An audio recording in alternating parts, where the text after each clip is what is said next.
Մեր մարզում նման ոչ մի սարքեր, չգիտեմ, նման տեղեր հատկացված չկա, մենք որոշեցինք ուսումնասիրություններ անցկացնել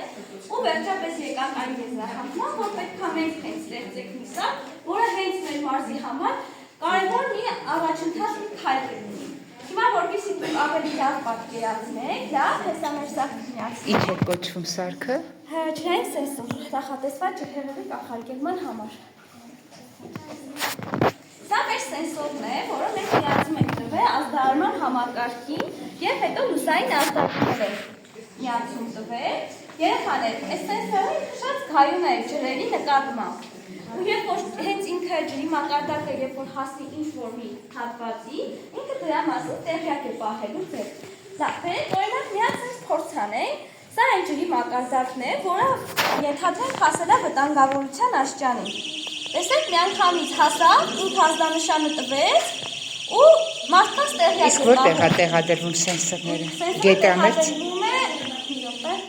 Սենսորը պետք է տեղադրվի ջրի պատնեշների մեջ, ունենալու է ինքը հատուկ պատյան։ Պատյանը նախատեսված է նրա համար, որ ամեն մի օրինակ անձրևից թեկուզ կամ ինչ-որ նույնիսկ ինչ ասեմ, եղյանից կամ ինչ-որ մի բանից,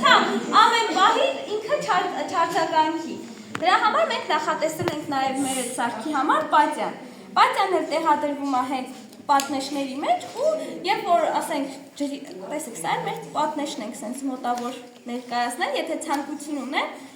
պատնեշի այն հատվածում, որը կարող է վտանգ ներկայացնել։ Իսկ հիմա կիրառվում է Լաբերդիում։ Չէ, հիմա չի կիրառվում, բայց շուտով մեր այս փորձը ցանկացել է ճիշտը որ ասեմ, մեր հենց համայնքապետը մեր երեխաների հետ զրուցի, այս փորձը հաշվի առնի ու տեղադրվել նաև տեղի դեպետի պատնեշներում։ Արևային կայանով է աշխատելու։ Հա, արևային կայանով է աշխատում, որպեսզի